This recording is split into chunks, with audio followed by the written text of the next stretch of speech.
Quincy crew obviously first place in the DPC for NA.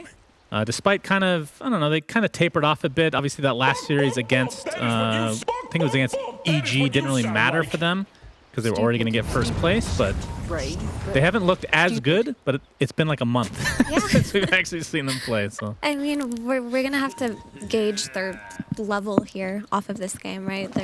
There's really been so much downtime, so we can't really tell. But I am excited for this Quincy crew draft because I love Earth Spirit. He's my favorite hero, but every single one of these lanes is a killing lane. Like, I can honestly see Quincy crew just hitting this very strong mid-game timing and running over 4 Zoomers before they can come online. Because with this last pick, Darkseer, they kind of have decided to go a more late-game oriented style. And yes, that pick definitely went up in value with this last pick, Juggernaut. Suddenly, the wall is going to scale a lot better with the Juggernaut. However, I don't know if it's going to get to that point if Quincy crew's lanes go the way that we expect them to.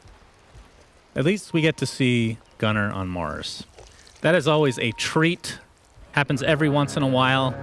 I don't know what his win percentage is, but probably pretty decent, although they did end up 4th and actually had a really rough start to the season, if I remember correctly. As we're going to see the bounties come about, and not going to be any action to start things off. But yeah, looking at 4 Zoomers, the panel kind of talked about it. 4 melee heroes. Do you think this was punished enough from Quincy crew? Obviously, the Veno came as the 4th pick, and Jug for the last one. I mean, when you think about Omnislash, that's a pretty good spell against melee heroes, right? You're going to assume that they're kind of going to be in the same proximity. It definitely wasn't punished enough, but does it have to be? They can just punish the tempo of the draft as opposed to just... All right, who's the best hero against melee heroes in general? Like, against melee heroes? If you're against 5 techies. Melee, exactly. Techies, Yeah. for sure. But did you want to see a techies? It depends. It really depends. I mean, sometimes they're exciting, sometimes it's just mind-numbingly bad, right? I mean, I've never heard someone say, I can't wait to watch a techies game. I don't know.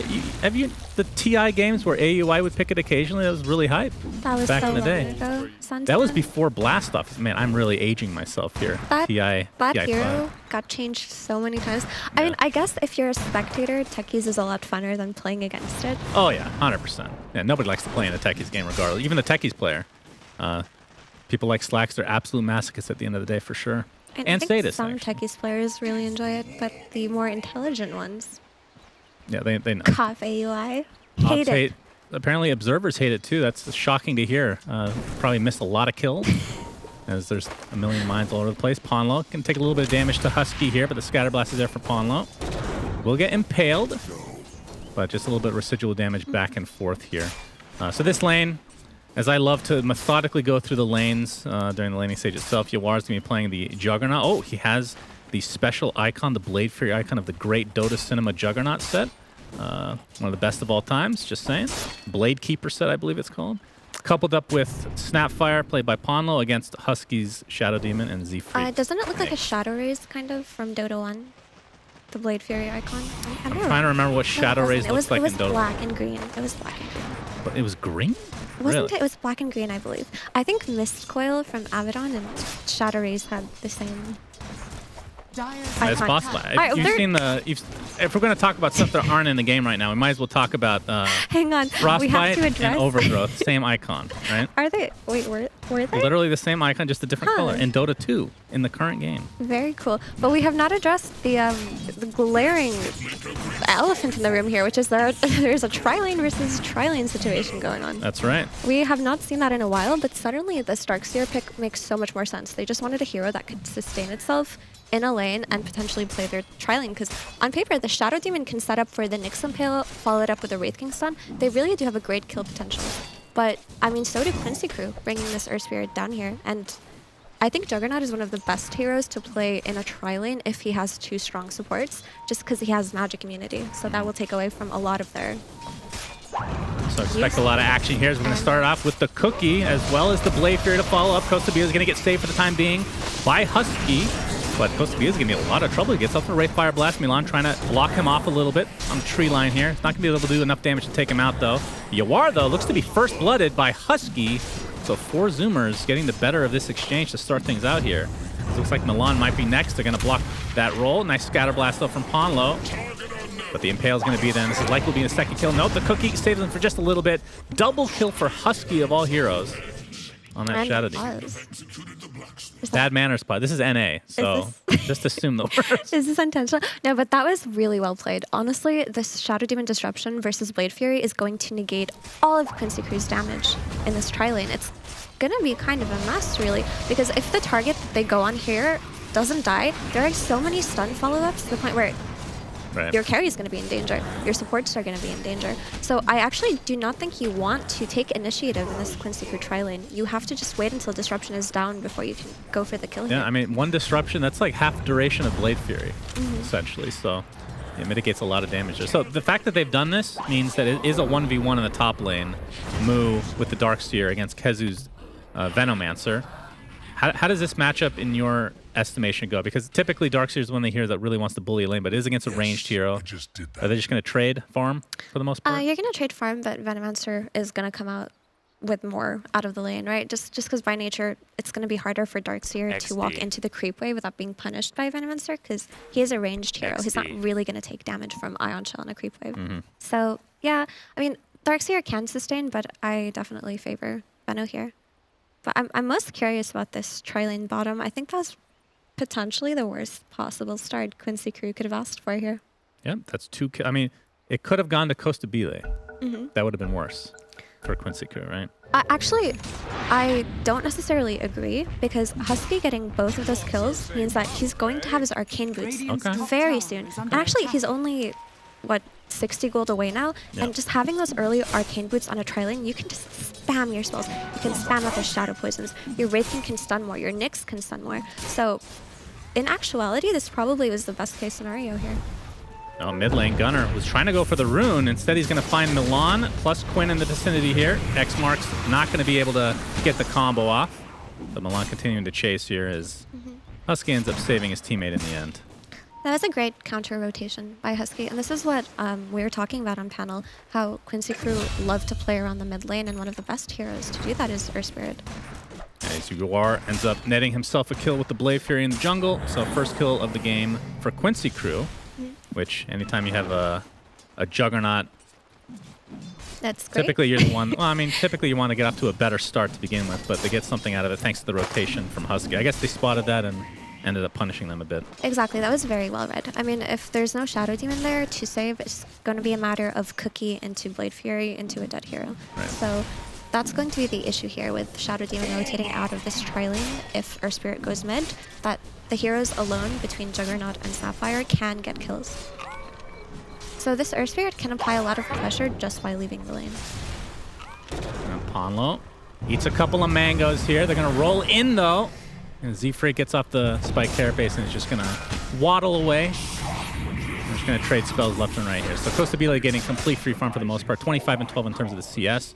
Mid lane, the lane that we haven't really talked about too much, despite that potential, well, almost a kill onto Gunner in the mid lane. But Gunner, 25 and 6, and Quinn doing his usual thing and winning mid lane in terms of just the CS, 32 and 3. I mean, this is the lane we haven't talked about. Kunkka, I mean, both heroes are good against melee typically, but Kunkka is like one of the best in the game in general. I mean, this Kunkka Mars matchup, I can't really see anything happening without support rotations. Both these heroes are tanky. I think Kunkka will always have the edge over most melee mid heroes. So it's not really surprising, and obviously Quinn is a really great lane dominator, but... Husky, all right, looks like he's going to pay the ultimate sacrifice here. Didn't even get the rune, and will die as well, so... Quincy Crew getting a couple more, or another kill on the board here. But these are really well-read rotations by Quincy Crew. Just these two supports leaving Yawar alone in the bot lane just to go kill off that Shadow Demon is so valuable, because the Shadow Demon was the only thing anchoring this bottom lane. And with every death or every kill they give away, they're just going to have that way back into the game. And I would say Juggernaut is really happy right now. Yep, no doubt about it. Z-Freak, top lane, still level 2. That is an Invis rune with the old Ion Shell classic combo.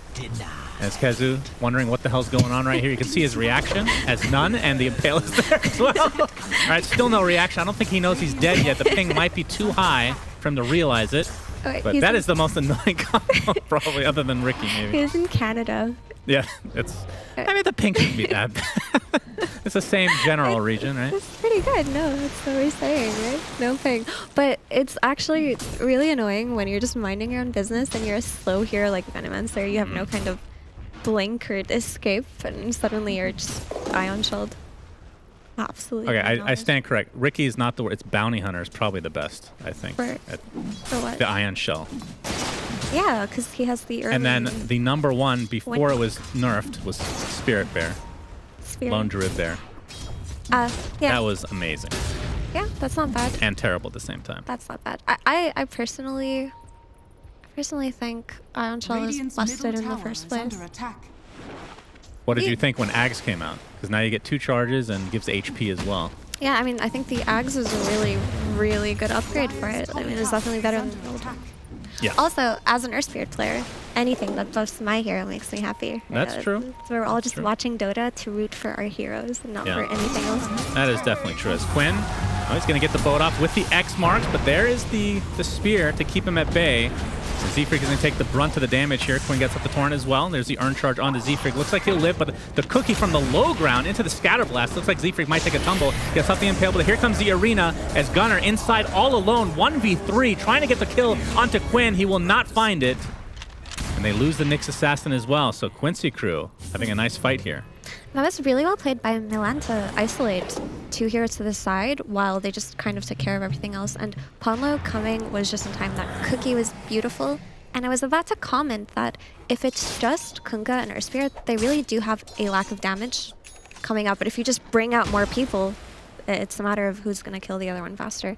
And Milan was on point there. Oh, that's another question then. What in terms of team fight, once we get to the mid to late game, what on paper, what lineup do you like more for team fighting? For team fighting, I would say I like Zoomers more just because I have a lot of faith in Darkseer in the late game. But to get to that point in the game, it has to be on Quincy crew kind of slowing down the pace, right? You want to go to that stage of the game with even net worth. If you're playing at that stage from behind, I would favor Quincy crew. Okay. But just a double wall versus a Juggernaut, you just have 2 Juggernauts running at you. It's going to be really difficult to play against. Yeah, for sure. It's Quinn, boat, already off cooldown, close to Bila. He's going to take the first hit here. Some TP's on the way. That's going to be his first life. Can they get the second is the question. They're not even going to attempt it. The Torrent is there just to delay. Close to Bila, that's a level 1 ult, so will take quite a while. Another 190 seconds, so expect a gank to come soon enough as top lane. We're seeing the back wall combo, but Moo looks like he takes the most damage out of anybody here. Gunner does get off the Mars Arena, though. We'll find one. So it'll be a 1 for 2 across the board. And it looks like Z-Freak's going to be next on the list. He's completely surrounded. The trees basically all cut down here. Ends up being a 2 for 2 across the map. So actually, I do think that Quincy crew could have killed... Oh my! Gunner! Mortimer's Kisses! Wow, that was actually a cool combo that they tried to set up, and the spear looked like it might have been enough for him to get away, but... That was excellent by Quincy crew, just them reacting instantly. I was going to comment that I think they could have taken out Wraith King's second life there, but they kind of respected the potential rotations. At the same time... So he did get stunned. He did get stunned by it. That's actually so weird. Because he got speared away after the cookie stun. Yeah, but he was in midair still, so feel like physics, right? Something math related. Do you think Dota physics follows any rules? Absolutely not. Quinn, he is completely surrounded here. Disruption can allow them to set even more up with the Impale and the right clicks, and down he goes. There's a lot of action happening in this game. That was incredibly well rotated by 4 Zoomers because you would think that after they used their spells in the top lane, they might just look to chill. But they brought all their heroes down there, they secured the tower, and they got probably the most important kill of the game right now. Yeah, for sure. So that was definitely very clean. And Quincy crew with a bit of a net worth lead right now, but I mean, in terms of the pace, who would you say you're favoring right now at this early stage? Because Costa Bile seems to be, despite losing his ult, obviously has not died, actually died at least, and he's farming quite well. I would say that Quincy crew on paper have a much easier time to play at a higher pace right now just because they're not as cooldown dependent. And Moo getting caught off, tries to get the surge off, but it's not going to happen here. Quinn gets credit for that kill. Oh, they're going to roll in for more and going to kick back Z-Freak, Cookie, nice dodge there from Z-Freak, is getting it blocked a bit here in the meantime, though. Husky with the disruption, Impale to follow. It's only going to connect on one, though. Z-Freak gets that bounty rune, but will likely fall shortly after here. And this is the power of the cooldowns that we were just talking about. They really are not dependent on anything. All they have to do is find a hero out of position, and it's a simple matter of rolling on him, following up with Snapfire spells, potential Venom wards, and that hero that's going to be caught out is dead. I think the strength that we're going to look for in 4 Zoomers is just when they play these coordinated ganks like they did in the bottom lane, when they have a wall up, when they can go with a Mars arena. But if they're getting picked off in the jungle like that, this is absolutely not what they want to do. Right. I'm really interested to see what... I mean, in this patch, maybe it's not as interesting. That's why we're all waiting for this next week to pass by pretty quickly, because we're seeing so many BKBs like really early on picked up on core heroes, which has become more of a standard as of... I mean, historically speaking, that's kind of always been a thing, but not to this degree, I feel like. But Gunnar is going to be going for first item BKB, but this is a hero that we've seen in this mid position sometimes go for more right-clicky, like a Deso, but you have a Wraith King on the team who already is going Deso. So what kind of build would you want to see on Gunnar this game? And I think after this BKB, just getting that Blink Dagger is going to be really important. I mean, unless they're going to depend entirely on their Nyx and Shadow Demon, I'd like to see a Blink and then a Deso, some kind of damage item. So you wouldn't mind having 2 Desos on the team? Who's got the I mean, Deso already? I mean, it's going to be Wraith King eventually. It's coming in now, actually. Oh, did he change his mind? Wraith King is going Blink right after the armlet. Okay. So it's not even Mars's responsibility to set these fights up anymore. So Gunnar's build can be a lot more flexible here. Okay. It's going to be a matter of what he likes more. I wouldn't be surprised if he followed up with a Desolator after his Blink on Yeah, I'd love to see it. I mean, Wraith King can only hit 1 hero, while that Rebuke can hit several. So definitely understandable. I mean, Kostabile did have the Deso in his inventory. And paper. That's right. Stand next to each other. More is better than 1. That's what people They have to always stand tell me. next to each other, though. That's fine. I mean, they have vacuum for that. That's true. The old vac into Rebuke combo. That was the combination. That's what they were going for. Absolutely. We'll see. Gunnar. Gonna get X by Quinn. They're not going to actually go for this, it looks like, but just posturing to be able to get this tier 1 tower, and they will do so successfully. So Yawar has his Maelstrom, going to be going for the old Manta style, and we talked about the BKB for Gunnar, still quite a ways away. In terms of farm for him, he's not doing super great in comparison to Quincy Crew. Is Quinn looking to find Husky. The Torrent didn't connect, but they should be able to chase him down. Gunnar's here with the arena. Omni Slash is going to finish off Husky, though. Into the Blade Fury they go. Yawar just going to TP out. And Quincy Crew getting away with murder here. Very well played, I'd say, by Quincy Crew. Honestly, Shadow Demon Disruption has been, dare I say it, disruptive. Wow. It's been very annoying. I had to chase that far just because the X can't connect on that spell. But he Omni Slashed himself out of arena and just Blade Fury TP'd out. It was all very clean. I think the spear missing was a bit unfortunate there for 4 Zoomers. Oh my, they actually find Z-Freak in the river. Nice setup with the sentry there. Z-Freak, one of my personal favorite players of all time. Wow, that's big praise. The Complexity days, yeah, and Heroes of Newerth, of course, have a soft spot for everybody. I think Kazu's another one of those, I suppose. I think Quincy Crew are just going to look to position themselves aggressively here and park in Zoomer's triangle just because they know that arena isn't up. And without arena, they don't necessarily have the best way to take the fights right now. Wall is only scary if you kind of have the setup for it at this point in the game, and they're just not there yet. So they can just run them over if they have vision. Yeah, Milan was looking for a potential target, but changes his mind here. As we can see, Gunnar and Kostabile next to each other right now. So Kostabile did go for the Blink Dagger like we talked about, and is still going for Deso. So we're not going to see the Deso Dream on Gunnar, sadly, as he's still working on his BKB. Gets pushed to the other side here. Gunnar is in a lot of trouble. Blade Fury on top of the Mortimer's Kisses, but there's the save from Husky. They're going to take a lot of damage from the Mortimer's Kisses in the meantime, though. Milan, okay, Arena comes in, but it doesn't really hit anybody. They do take out the Elder, or the Earth Spirit, I should say, and it's a 1-for-1, so definite favor going to Quincy Crew here. With the right clicks from Kostabile, they'll find a second support at the very least. That was very unfortunate. Did you see what happened there?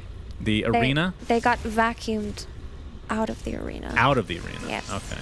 That could have been really good because Yawar got purged. He had no Omni Slash because he had just used it top. And if he had stayed in that arena, they would have died and that could have spelled disaster. Yes, they did lose their supports, but that's really not that bad given that 4 Zoomers are so dependent on their cooldowns. If you're only losing 2 supports for both of these cooldowns, you're happy. You're Quincy Crew. Oh, yeah. That's unfortunate. That is sad. Oof.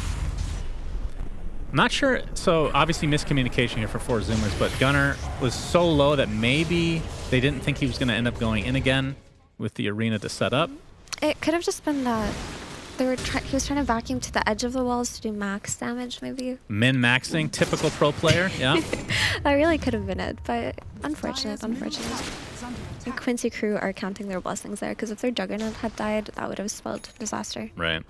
Well, okay, so from 4 Zoomers' perspective, now down by 4K, what is the go time for them? Because BKB still first item, not done yet on Gunnar. He's about 400 away from finishing it. But I assume is that really enough for this mid Mars to feel like it has an impact on the game? I think it's just you don't want your Mars to die. This is one of the annoying things about playing against the Venomancer. If you're a melee hero and you don't have a BKB, you just can't do anything in a fight because you're ridiculously slow. So this BKB is a necessity. But they're going to wait for this Deso timing on Wraith King. They're going to wait for their arena and their wall, and they're probably just going to look for a smoke. And speaking of smokes, we've got a nice 3-man smoke going on by Quincy Crew. Into the enemy jungle they go. Not going to find anybody, looks like. Husky playing it quite safe. Costa Bile as well. BKB now online for Kezu. I mean, if you look at the net worth, I was kind of talking about this earlier. Every time I see the mid Gunner Mars, it's exciting, and it's kind of inconsistent, though. This is why the hero isn't picked mid very often. It feels like it's either incredible or incredibly bad. It's happening. What's that? The 5-man smoke. Oh, okay. They've got their spells. They got their BKB. The only thing that they didn't finish is their Deso, but honestly, all they need is just that one really good initiation. They're doing the awkward running at opposite sides of the map thing. Yeah, they're on complete opposite sides right now. But what you were saying about Mars is just in this patch of Queen of Pings and Kunkas and Lunas and Razors, do you really want to put Mars mid? It just seems incredibly underwhelming unless you're comboing it. Yeah, that is true. Oh, Milan, he's going to get disrupted here. Zephrie's going to follow it up with a nice Impale, and that's going to be an easy pickoff for 4 Zoomers. But obviously not the target that they were hoping to find with that smoke gank. It's a pretty good target because now if they want to, they can just choose to take over their jungle again and run into the enemies because they were very dependent on this Earth Spirit to just go in and start the fights for them. He's been doing a lot of the catching and a lot of the isolation. But like you said, it's not the best one. You'd ideally want one on Juggernaut or Kunkka if you're going to try to take an objective on the back of it. But and he's up again. Happy. Yeah. He's up again. It's such a low death timer now. And they're happy to just finish their Deso and everything until they are playing for the late game here. As we're going to see Quinn get caught up. This will be a huge kill for 4 Zoomers, but he's going to pop his BKB. Try to turn this around potentially. Pondel in the area as well. Quinn gets off the boat. Wall is there as well, but they're not going to find Quinn as the arena just out of range, but you are now stuck inside, but the Blade Fury has enough time duration for him to get right through there again. So it's going to be a constellation kill again on a support, but there, the Omni Slash that follows. Costa Bile is taking most of the damage here. Still has that ult to work with as well, so 4 Zoomers, I mean, that's a big cooldown with that wall being down, but at the very least, they don't lose anybody here. Yeah, and they did get Omni Slash out of it, and Juggernaut is a lot more susceptible to dying because he can't be entirely dependent on Blade Fury just to get out. But if Quincy Crew wants to, they can just pick an objective. They can do Roche, they can commit to a smoke of their own. And it looks like they're walking into Roche. Yeah, the double damage did finish, but it should be a really simple matter to just take it, no contest. And that was a great read by Quincy Crew. It's going to be a free Aegis for Quincy Crew now that those ults are down, like you said. Dude, that go earlier was so awkward because between, like, the Mars just didn't have enough damage to kill that Kunkka. Wraith King wasn't close enough. It really. Are you surprised with the BKB only item? Man, it's not off. I mean, again, Mars is kind of like one of those feast or famine mids, but generally in NA, Gunnar is very farmed on his mid heroes, and this is not one of those games. He genuinely just doesn't feel like a patch for it, and he's not set up for success here playing a Mars into a more late game oriented lineup. He can't really do that much for his team early on, but the later it goes, we might see him. I mean, he's going for do a Blink lot, next, right? so he's not really changing trajectory at all for anything weird. I mean, I guess Mars is one of those heroes. If you're off to a really good start, you can kind of go for the greedy DPS, but it's going to be a double Blink Dagger essentially for 4 Zoomers. I mean, at this point, all they need is a really good arena setup just so Darkseer can get the best possible lull. Oh, Gunner gets a nice stun off to the Milan here, and actually they screw up the combination on Costa Bile, so it looks like Milan gets torn on the 3 heroes with a nice backstab here. That's going to be 1 death right off the bat for Quincy Crew, though, as 4 Zoomers trying to get out. No, Mortimer's Kisses is doing so much damage. Z-Freak gets blown up. Costa Bile, that is a very defensive Mars ult. They're going to bring back Costa Bile with that X marks the spot. Kezu, the BKB activated. Can they do enough damage before he TPs out? No. So it's a 2-for-1. Age is still intact for Quincy Crew. Oh, And Moo, actually, they find him with the X. Torrent to follow. Do they have enough damage to follow this up, though? He attempts to TP out as well, and will be successful as well. Yeah, no, Earth Spirit, no TP cancels. Yeah, that is That's what happens when Earth Spirit dies. And it gets sipped. No, that was a really, really good torrent because Milan managed to cast Magnetize and Geo Grip right before he died and do as much as he could before the fight was over. But if your Earth Spirit dies first, you lose so much of your control as Quincy Crew. And if you're depending on X only, it's really not enough. That is pretty dirty right there. Oof. Imagine if he got his Boulder Smash off too. Yeah. Really nice. So a good turnaround here for Quincy Crew off the back of that disgusting torrent from Quinn himself. Yeah, As they're sporting a I don't 4K know. net worth lead now. Earth Spirit needs a BKB the same, and that's what he's queuing up next. If Earth Spirit is dead, they're going to lose way too much of their catch. There is a lot on Milan's shoulders this game. Because it's going to, in these long and drawn out fights, what we're going to see is just people TPing away like we did twice. You just got to get more Yule Scepters, I think. Earth Spirit needs a Atos, BKB. anything. Once he gets that BKB, it'll see the True. power of this man. Yeah, that is... But I mean, what's the speaking of- cooldown on Rolling Boulder? It's like 4 seconds. seconds, Pretty yeah. disgusting. Yeah. And there are talents to make the duration of Rolling Boulder longer, the stun duration. So there's more uptime on the perma-stun that can eventually happen. Really fun to play late game. But speaking of items, we haven't taken a look at the carries yet. So Yara is working his way towards the Scotty, which is going to be great. He just needs that extra durability to survive the potential spear into the arena, into the purge maybe. So Yeah. good itemization Good there. against Wraith King's lifesteal as well. Whereas Kasabale is going for a BKB, which we talked about before. You really do need to have a BKB if you're a melee hero against Venomancer. It is far too difficult to move around in these fights. Whoa, that was close. Blade Fury top lane. Yawar. He's in danger He is now. completely surrounded here. Nice timing on the spear from Gunner. And that looks to be a potential free kill, but the Omni Slash comes out just in time. There's the disruption to follow. There's the vacuum finally taking out that Aegis. I think I had another minute or so left on it. Quinn showing off that newly picked up Assault Cuirass. Nice impale from Z-Freak. Mortimer's Kisses, that's going to give pretty decent vision. There's the jump in again from Milan. That's going to be Reincarnate down again. Husky continuing to get stunned by that pesky Earth Spirit. And there's the Blade Fury to follow up. So this is going to be a potential kill onto the Wraith King and a Shadow Demon. As Quincy Crew, they do this on the step, the front step of their base now. So And up they go. That is the worst possible place to lose a fight versus an Aegis, right next to your base. indeed, and there's no buyback for the Wraith King here. So this is likely to be a full set of racks here in the top lane for Quincy Crew. That could have spelled disaster for Quincy Crew if they just hadn't shown up in time to back up PR, but they were all there. They read it well. The Omni Slash bought just enough time for his team to show up. Really well played. And honestly, the supports on Quincy have been playing such a standout game. That Mortimer's Kisses into the Earth Spirit roll was beautiful because it looked like both teams had just disengaged there, but Palmo saved the day. And just Speaking like of that, Palmo, 8K net worth lead. Quincy Crew's Twitter manager said Yes. they would send Ponlo pictures for biased analysis. Can you believe they're just pimping out their support player like that? Well, I'm glad it's a support player.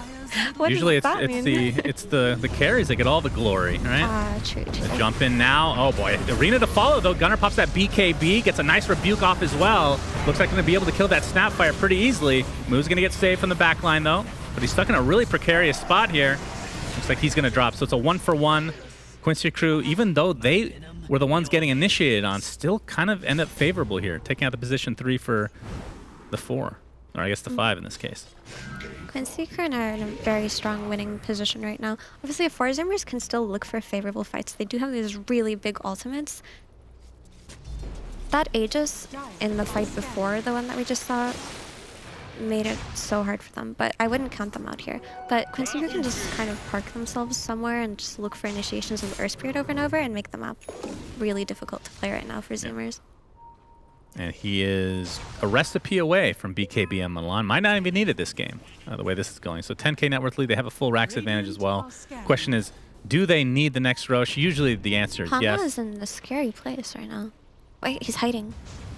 Oh, that's an interesting spot indeed. Oh, now Z-Freak is in a terrifying place.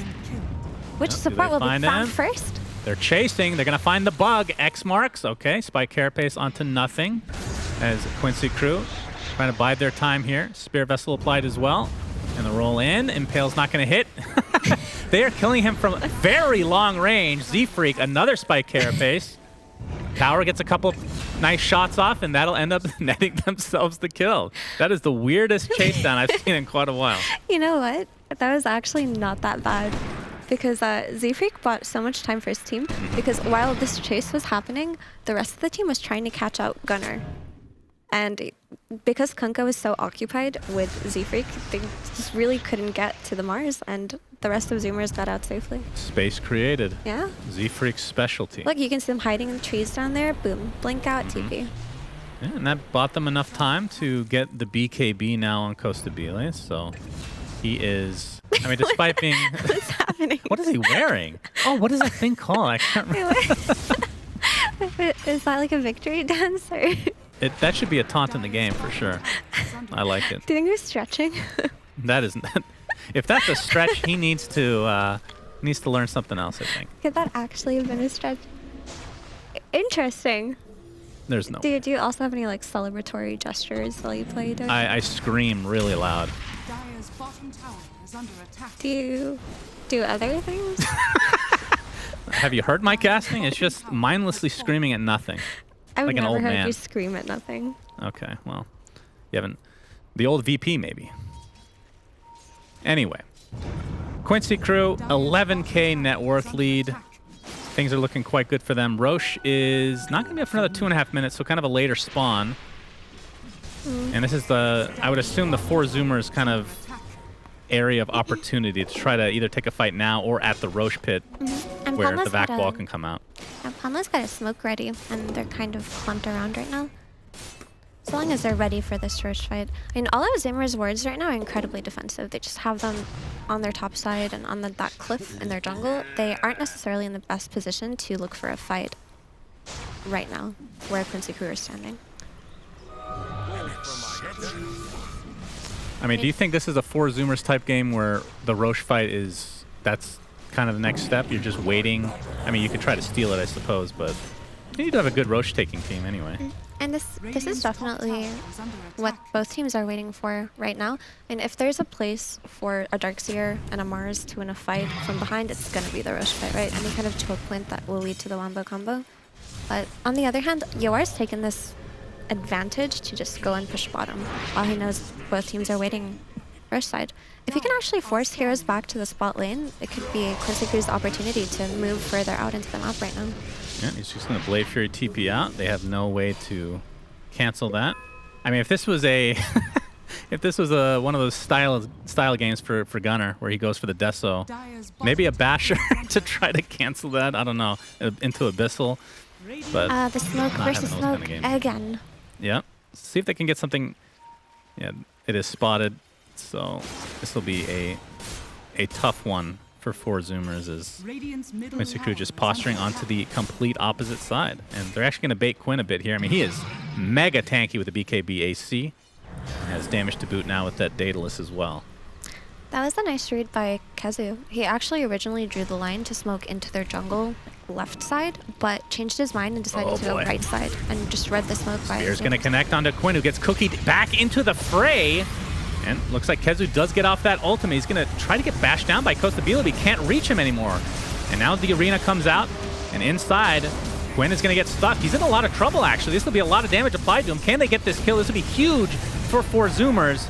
Looks like they will do so, but it's going to cost them 2 deaths and 2 buybacks now. Into the TPs, onto the outpost as Ponlo is going to get speared on the other side.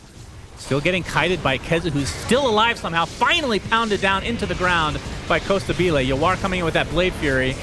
Z-Freak with the Spike Carapace into the Impale, kiting him to a high degree now. But a 3rd buyback comes out for 4 Zoomers. They really want to get this fight as Gunner goes down. That is a dieback for him. As Milan looks like he'll finally drop, so Quincy crew lose 3 heroes, and I believe 4 Zoomers lost 4, if I'm not mistaken, including the 3 buybacks. Yeah, that fight was a little bit awkward for Quincy just because their heroes kind of split up. We had Juggernaut after the arena just go run after that Darkseer. Meanwhile, Kunkka was purged by Shadow Demon and really had nowhere to go. But as far as fights go, getting the buybacks out of Zoomers is going to be valuable, especially now that we're looking at Roche. If they can stall for long enough, they're just going to have an advantage here. Zoomers playing about buybacks in the Roche pit could spell the end of the game. Yep, for sure. Into the pit. 4 Zoomers go, though. This would be a big pickup if they can do so. That's going to be spotted thanks to the illusions from Yawar. And with the rest of their team spawning in 10 seconds, this is do or die situation for 4 Zoomers. They're not doing it fast enough. Nope. It's about are they at gonna 1/5 HP now. There's the spin from Yawar. Gets set up with the cookie as well. Inside the pit they go. Kezu pops that BKB, and they're just going to take everything. Kezu gets the Aegis, and 4 Zoomers are in a lot of trouble. Costabile does not have his ult to work with, so has to pop that BKB and attempt to run out. Kezu continuing to chase despite getting chased down by this illusion here. Pops that pipe though. Costabile attempting to TP out. He'll be successful. But all for what exactly? I'm not sure if they got the shard. That's the only thing that I didn't see here. I do not know, but it looks like I think Kezu got. Thankfully. I mean, Kezu definitely got the shard. He got Aegis and shard. Really well played. Honestly, that was just in time. It's unfortunate that Zoomers didn't walk into that pit earlier. Maybe that little bit of hesitation cost them the game potentially, but they just really didn't have the damage to take down Roche that quickly. Just playing into Roche no buybacks is terrifying, but that was probably the best chance that they had. They're gonna find Darkseer. Moo is dead for 80 seconds, and this is looking like a wrap on game 1 of this best of 3. This, of course, is the first round of the regional finals of the NA DPC Season 1. Quincy crew 1st seed, 4 Zoomers 4th, so this is going as expected so far, but 4 Zoomers looked, I mean, better than expected, honestly, to start this game. Just a couple of little mistakes here, and Quincy crew able to kind of snowball into this victory stance here. Another 50 seconds of no Darkseer, so this is going to be a severe disadvantage in favor of Quincy crew. And it's pretty much over at this point. Honestly, just run into Zoomer's fountain. Yeah, I'm going to roll in. That's going to be the first death, and GG should come out any moment now. 3 dead for 4 Zoomers. GG comes out, so game 1 goes to Quincy crew, which, again, like I said, not a huge surprise, but 4 Zoomers looked pretty good to start this game, Effie. Yeah, honestly, they had some really good rotations, some good smokes, but they ran into a little bit of mid-game damage issues where the target they went on just didn't die in the burst. And Quincy crew just picked up the pace. I think there was phenomenal support play coming out of Ponlo and